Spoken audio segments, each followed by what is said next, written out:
It's time for Veterans Issues, the show that brings you information about veterans, military, and their family. Now here's your host, Ken Rollins. Welcome into Veterans Issues. Ken Rollins here. Today's guest is Bart Bell. He's an Olympian and he's a TBI survivor. Got some good information for you, so stay tuned. Get you a pen. Be right back. Thanks for tuning in and thanks for coming back. We got a guest here today that I've just found out some things about, and I'm going to learn more about him today with you. He is he was in the United States Olympics, and I don't think many of us can say that, but he was recommended to me by someone that I know that is involved in the TBI, Traumatic Brain Injury and the Head Injury Foundation for the state of Alabama. And his name is Bart Bell. Welcome to the show, Bart. Thank you very much. Good to have you out here today. Thanks for having me. It's nice and warm outside for you. Yeah. Alabama in August. I hear you. We ain't got any rain yet, but we'll get some. I'm sure the day's not over with. Bart, you from this area, or are you? I am born and raised in Anniston. Went to Jacksonville High School. Graduated from Jacksonville State. Good old country boy. I've traveled around the world, but I'm from here. There you go. And that is something you've done. You travel around. I don't ever remember meeting anyone that was involved in the Olympics, and I want to hear some of that from you today, because a lot of folks, the reason I've got you on the show today is TBI, traumatic brain injury, is something very near and dear to veterans issues because of the people coming back from Afghanistan. A lot of them have that. But it's also football time, and it's a time when people get injuries, head injuries are pretty obvious as you watch football, how rough it is. Sure. So it's a good time to be talking about it. At any time, like I told you out in the lobby, that every day should be TBI day for me, because I know someone personally involved in it. And we all do. Yeah. And a lot of people are involved in it and they don't know it. That's a bad thing. Would you agree? Very much so. Like I was saying in the lobby, 30 years ago, they just called it shell shock. Now we have all these acronyms, TBI, PTSD. It's all one. It's all the same thing. It's all issues we deal with. Well, some people have memory problems. Some have other problems, being distracted and that kind of thing. But Matt Bynum, who's been on the show several times, he had a TBI from Afghanistan. His manifested mostly in memory loss, short term. Right. I talked to him now 15 minutes later, not remember it. And that's got to be a horrible thing for a man raising children and a wife saying, "Oh, you forgot that on purpose." You didn't pick that up just on purpose. Now, I got some notes I made looking at some of your bio. At the 1984, a lot of people out there can't even remember them, but that was 84, if I remember right. That's when you got into track. Is that where? That's when I first started racing. Where at? Well, I was here, but I didn't know what I was doing. And so I contacted, I saw the sport on TV, and I was like, I've got to at least try this or be a part of it some way. And I saw the coaches' names on TV from the 84 Olympics in Los Angeles. And I wrote their names down. And after the Olympics, I started calling the coach's office. I found it. This is before the internet. So you had to keep calling until you found the right person. Before then. Exactly. And I got the right person on the phone. And I said, look, I have no experience, but I've got a truckload of desire. And I'm a good, hard-working farm boy. And I know how to work hard, know how to develop. And I got a chance a year later. And I went to Colorado Springs to the Olympic Training Center for a tryout. And as a sprinter? As a sprinter on the velodrome. I raced on the closed circuit track. What do you call it? Velodrome. Okay.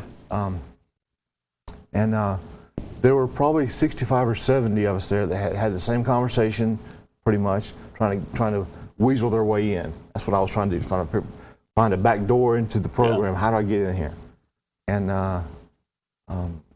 after 3 days of all kind of testing, they called 8 names out and said, all this means is we're going to give you a 90-day look-see and see, we're going to do more. And they called my name, and I told myself, I'm not going home. They'll have to drag me home because I won't quit. I'll just keep giving them all I've got. And I was very fortunate. I made the development level, step, and within 3.5, almost 4 years, I was national champion in my event, my age group, and I made the world championship team. And that year, I finished 5th in the world in 1988. And don't get too far ahead of me there, because I'm still back there. How'd you get to Colorado? Well, you had to graduate from high school to be eligible for this, because they don't want to put you through school. But you had to graduate. So I had good grades, and I talked to my principal at Jacksonville High School, Mr. Mitchell McKay, and I convinced him, my grades are good, I've got this and that, everything's in order, and I was able to graduate early to get to go. Wow. And so I Did you get on a Greyhound bus, or did you? No, I got on a plane, flew out there, and there you go. Just like tried to act like I knew what I was doing. I was green as grass. That is not unlike today's walk-on the football field. No, every day. You know, one of the best quarterbacks and players ever just when walk-on. Someone has got to fill that position. You don't have to be the superstar, scholarship athlete. You give a guy who has a little bit of talent and a whole lot of desire, he can hurt some people. Yeah. Oh, yeah. Yeah. Well, when you went out training, you skip through this. You say after 3 or 4 years. You know, most of us sitting there saying, "Well, if it don't happen in 6 months, dedicating yourself to 3 or 4 years of the sport, anything, whether it's a job or whatever." There were levels that I had to get to stay in the program. Mm-hmm. You couldn't just hang out and eat their food and do the program and not see your times come down, see your strength go up, see your experience be a benefit. And it just takes time to watch, to feel, to experience everything, to be able to be competitive. Did you have a life? I loved the life I had. Yeah. It was all about me. Yeah. You have to be very focused, because if you don't want it, no one does. You can't want it for me. Either I want it or it didn't happen. And I intentionally painted myself into a corner, basically. I'm going to make it. And there's no ifs, ands, or buts. There's no back door to get out of here. I'm going to make it. And I may die, or I may fall over incapacitated in the process, but I'll make it. And that type attitude came from my parents. My grandparents raised me up here on a dirt farm in Alabama. You just work till the work's done, and then get up again tomorrow morning and do it again. Nobody gonna hand it to you. What are some of the? I noticed Czechoslovakia. You've trained with the Czechoslovakia. What are some of the countries that comes to mind right now that you got to visit?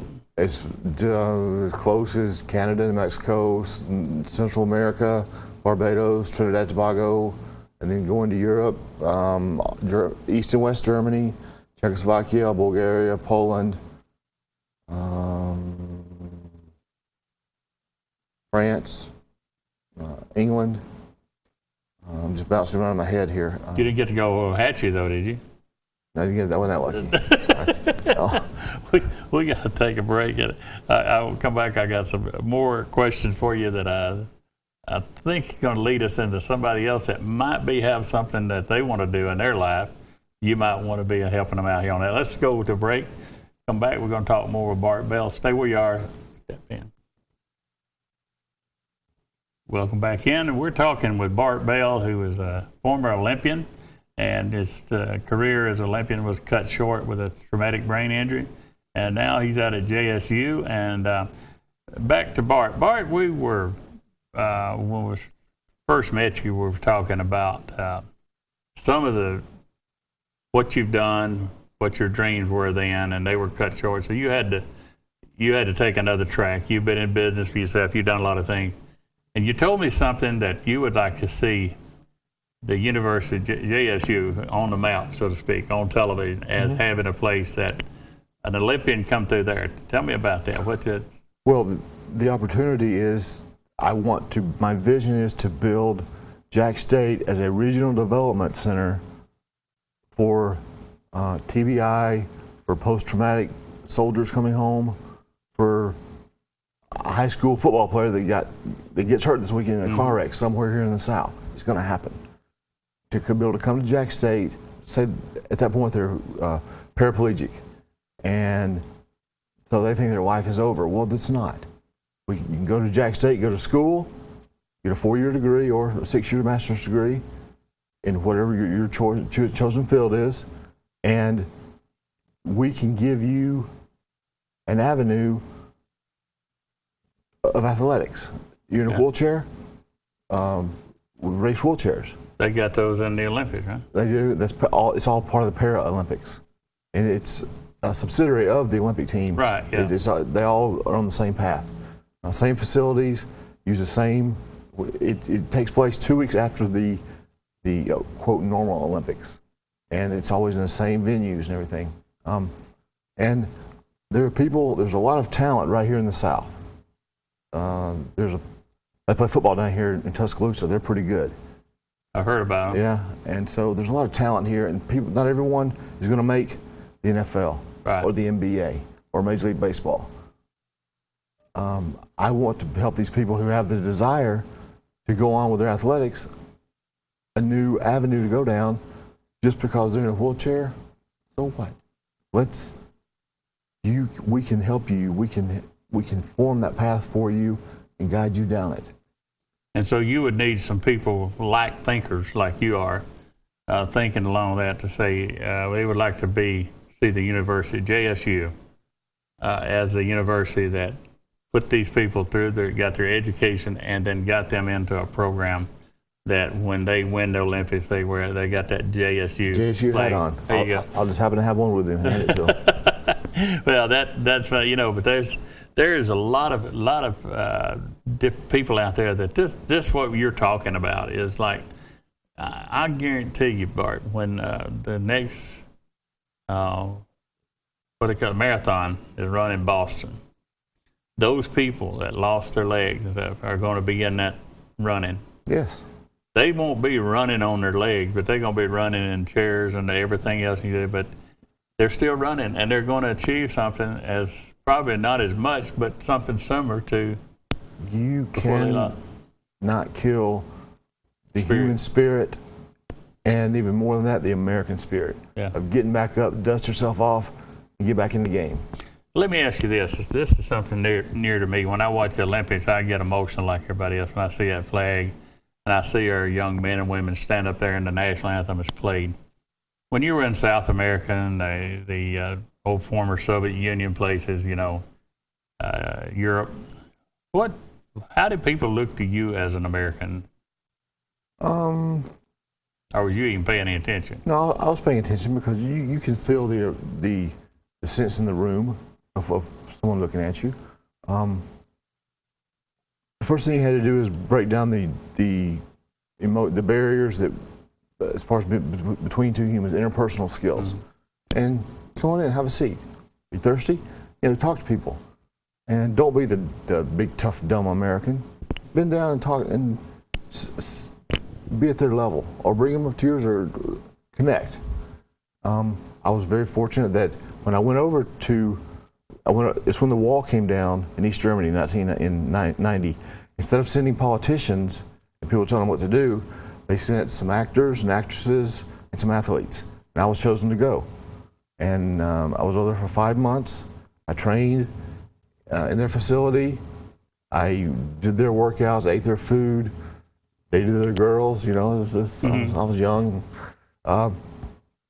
So it took roughly a month to break that barrier down to where we were we're all 21-year-olds, 22 athletes. We're all the same. And before long, they started to say, okay, training's over. Come with us. All right, and I became their friend. Here's something that we got a lot of people out there watching that's not interested in the Olympics, but they're interested in a thing called life.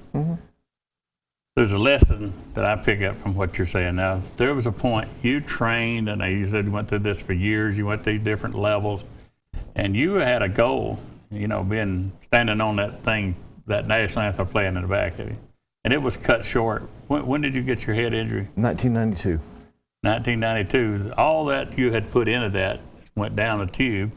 And I think yeah, well, I mean, for 13 days you was in a coma. I was. No idea. But I didn't know it was in a coma until I came out of it. I told you about it. Yeah. But I was able to take those same tough attitudes, tough traits to get me past being bedridden and in a wheelchair. Well, that's you jumped ahead of where I was headed. I was wanting to apply that to folks that's out there now. They get beat down sometimes. They're going for a job and they don't get that promotion, or everything they thought was going to happen did not happen, and they're dejected and they're devastated and they're just beat, and then they just sometimes throw their hands up. But what you did is being that horrible 13 days in a coma. You came out of the coma, and what was your thinking that got you to where you are now? Just put your feet down and just keep going. Is it something spiritually or just something? Very much so, a very personal connection. Mm-hmm. But also, I was raised, it's okay to give out, just don't give up. There you go. Just don't give up and be the last man standing. You don't have to be the strongest or the fastest or the most talented, but just outwork them. In any arena, in any endeavor you do. I'm not the smartest cat at Jack State now, working on my master's degree. I'm not. But I'll just outwork them. Sometimes you have to develop a third leg or something. I remember a story, this might be applied to something you're talking about. A fellow said he's actually a 4-star general, was telling this story. He was going down a dirt road, and he looked in his mirror, and there was a cloud of dust gaining on him. He was doing 70 miles an hour. He got up to 80, it still kept gaining. Finally, it passed him and turned into a driveway. And he backed up and looked at it, and it was chickens. And the whole yard was full of chickens. And he looked at them, and every chicken there had 3 legs. And he asked the old farmer, said, I noticed your chickens got 3 legs. Did they taste good? I don't know. We've never been able to catch one. That's kind of like what you have to do sometimes, is it not? That you have to just get up earlier than the other guy, stay later than the other, but just to be on the level. Is that am I hitting that? Yeah, if you're depending on your talent to help you win something, school, work, or athletics, you're about to get your butt kicked. Somebody wants it more than you do. That doesn't have the talent, doesn't know any better. And Coach Paul Bryant, the Bear, would say, hey, if you got talent, I don't want you. I want the back of that jaw. I want you to squeeze that jaw tighter than anybody and hit harder and longer. And that's the same kind of thing. It's just, like I said a second ago, outwork them. Do more than the next guy's willing to do, and you'll win. I remember I was in a situation one time where it required a lot more education. And I had to go to work earlier, and I had to stay later just to be on the equal. Bart, we've run out of time, buddy. Will you come back? But let's develop this thing further. Okay. Talk more about JSU. I really do want to talk that. Well, I would love JSU, to. if you're paying attention. We got something I want to throw at you here one of these days. I got to go to a break, come back. I got news you can use. Stay where you are, get that pen. Be right back. Thanks for coming back. Appreciate Bart Bell from coming in and doing the show today, and we're going to talk more about that. And JSU, if you're listening out there, we got something we need to talk about with this young man. Some things he's got. I won't say it's a dream, but he's got some ideas that really put JSU on the map even more than it is right now. So let's talk. Veterans out there, I want you to. You got your letter in the mail from the about the Affordable Care Act, or they call it Obamacare, and you gave you 2 pieces of paper to fill out. If you're 100% disabled, don't worry about that. You can throw it in the trash, or as they ask us to, give it to some other veteran. But the Secretary of Veterans Affairs was down in Jacksonville last week explaining to us that if you're on TRICARE, don't worry about it either. If you got TRICARE, or if you're in a veterans health care system right now, don't worry about it. But the families now, the Affordable Care Act does affect the families, so you need to check on October. I think they're going to open that up, so you need to be aware of that. And you ladies, you women that are in the veterans system, They have a clinic over in Birmingham, as you heard the director talk about last week's show. The women's clinic is operational over there, and it's something just for you finally that you had it for a while, but I want to remind you got that over there. Now, the Veterans Court that we're trying to start up here in Calhoun County, a lot of people involved in it. Judge Stedham, Sheriff Emerson's involved, and I don't know who else is in there, but it's going to be a program for veterans who admit their guilt, and then they're put into a program that helps them, to keeps them from being incarcerated, and that's best for the economic situation. We don't have to pay to incarcerate them, but it gives them a chance to stay with their families and be the father or the mother to the family. So that's a good thing, and I hope that people that's involved in it support it, or people that can support it will do so, because it's a win-win for the community and the veteran. We still need people to drive the van that takes the veterans to the VA hospital over in Birmingham. So if you would like to be a volunteer to drive the Disabled American Veterans van, give me a call. It leaves Oxford in the early morning, comes back in the afternoon, and it's very noble work. So just give me a call. On my information here on the screen, it pops up periodically. If you're looking for work and you're a veteran, give me a call. Sonny Miller out at 256-832-0147, 832-0147, extension 244. And if, like I said, if you're a veteran, he is the Veterans Employment person with the Alabama Employment Office. I'm not going to go through the parking. Surely you know where the parking is over there, but HMR is still hiring down in Pell City. And by the way, this pigskin is out now, the new Pigskin Roundup, and it's a great book. You got a lot of things in there about the people in the communities. So they're out in various places around the Calhoun County area. So pick up one of these, and the centerfold in there does have the new veterans home down in Pell City, and we're proud of that. If you'd like to help build the memorials up in Anniston, again, the P.O. Box, it's the Community Foundation, P.O. Box 1826, Anniston 36202. Now, I got to do these shout outs because, folks, you don't know how much these people jump on me. This one I got to get in there first. Tracy Hurd down at Publix, and Marquita down at Dunkin' Donuts, IHOP, Erica, Michelle, Betty Carr down at the Ambassador of Anniston, Bella and Kim, and we got to go. I'll see you next week right here. A salute.